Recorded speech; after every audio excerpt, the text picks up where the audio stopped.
Dan Bongino is here with his G-rated reaction. He's a Fox News contributor, former FBI deputy director.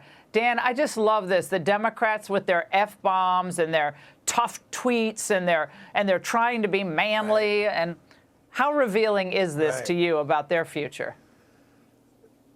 Well, listen, let me just be candid in front of the audience. I am not one to throw stones at dropping F-bombs. I've been known to do it on my show. I try not to. I'm not telling you it's the right thing to do, kids.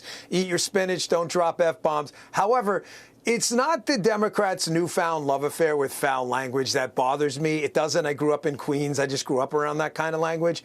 It's the, as you kind of hinted to in your monologue there, it's the non-genuine inauthenticity of it. It's the, remember the Liz Warren, hey, honey, you like a beer? It was just so fake. It wasn't that Liz Warren drank a beer on like an Instagram Reels. It was so forced and fake that even the husband seemed caught off guard. Like, what? Like, you've never had a beer before. It was just so fake and phony.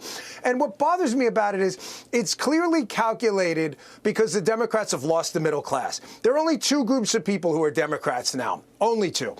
There's these super rich Karens who they can be whatever they want because it doesn't really matter, so they can live in the world of ideas. And there's, unfortunately, really poor folks who've been given money by the Democrats, taking money from the super rich to pay them off. They've lost the middle class completely. So they think if they go out and do the Ruben Gallego and drop a few F-bombs inauthentically, that all of a sudden a bunch of working class coal miners from West Virginia are going to, clamor to vote Democrat again. I don't think it's going to work. I think it's a really poor strategy. Yeah, man, Dan, it's like Tim Walz. Remember, he was out there trying to be manly. I think maybe he was wearing his flannel shirt around.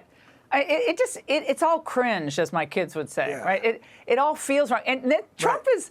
One of the reasons people love him is because he does say what's on his mind, and he has leverage in mind and strategy when he says a lot of this stuff, especially the tough language. But he's been on the public scene for 40-plus years. So it's not like he just invented this. Right. This is the way he's always been. Hey, and I mean, Tim Walz, remember the hunting scene when he was like, well, how do you really use this gun? I don't know. It's your gun. Why are you asking everyone else how to use it? Like, that's not the thing with Donald Trump. Listen, I'm not name dropping. You know Donald Trump, too. It's President Trump. It's not a big deal. He knows a lot of people. He's friendly with a lot of people. But he's the exact same way. There's no shtick there. That's not an act. But if you are going to put on an act like the Democrats, and a lot of politicians do it, some Republicans, a lot of Republicans, some Democrats, not Trump, he's not one of them, at least produce results. Produce 0 illegal migrants admitted into the country, the lowest crime rate in modern American history, the lowest homicide rate, 4% GDP growth. Tame inflation, go get Maduro over in Venezuela, take out the Ayatollahs and level 1 through 6 of the thugocracy in Iran. Like, he has actual results. So I'm sorry, like, I'm not going to get really upset when he puts out a True Social post with an F-bomb in it. I just don't really care. Listen, it's a free country. If you like to care, you have the big R God-given right to care. I don't give a damn about Donald Trump and cursing, and I don't think anyone else does either. No, no one cares. But they do hate phonies, Dan.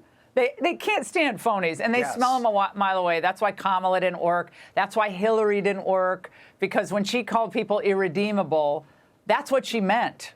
And then she tried to kind of that's what she meant. Everyone knew she meant that. So Trump doesn't have that.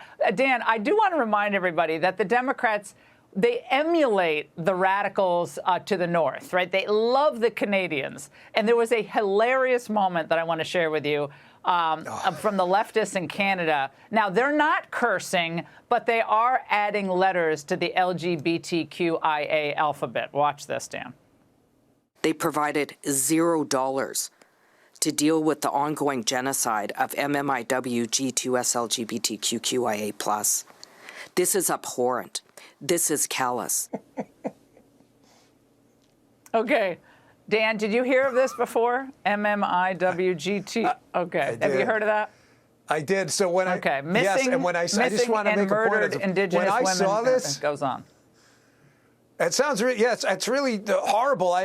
When I first saw this, I thought it was a joke. I really did. I was actually hesitant to share it on socials because I thought this is AI and I don't want to get it dinged by a community note here. Like, this can't possibly be real. So what I do is I typically will read the comments below. If it's fake, someone will call it, and I'm like, this is real? I'm thinking to myself, the only person who is going to be able to memorize all of that is like the national spelling bee champion.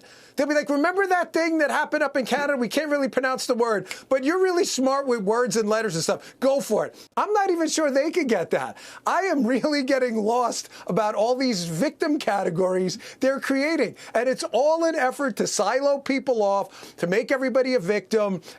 I think folks are really tired of this. And you want to just tie it back to the beginning segment. There's no amount of F-bombs that are going to save you from MMIWS2GP plus LGBTQ. No. It's just not going to happen. Okay. You can't make fetch happen like that. You just won the award because you're also, I believe, broadcasting from stolen land tonight. So if we throw that into that mix, I think there's at least a few more letters in You're that. right. I did not do a land acronym. affirmation when I started. I'm in Florida. That's a shame. You're right. I screwed that up. Yeah, Good Dan. call. Yeah, well, we'll put you on social woke probation for the next few days. Dan, thank you very much. Always great to see you. Be sure to like and subscribe for all the Fox News latest on YouTube and catch full shows streaming now on Fox One.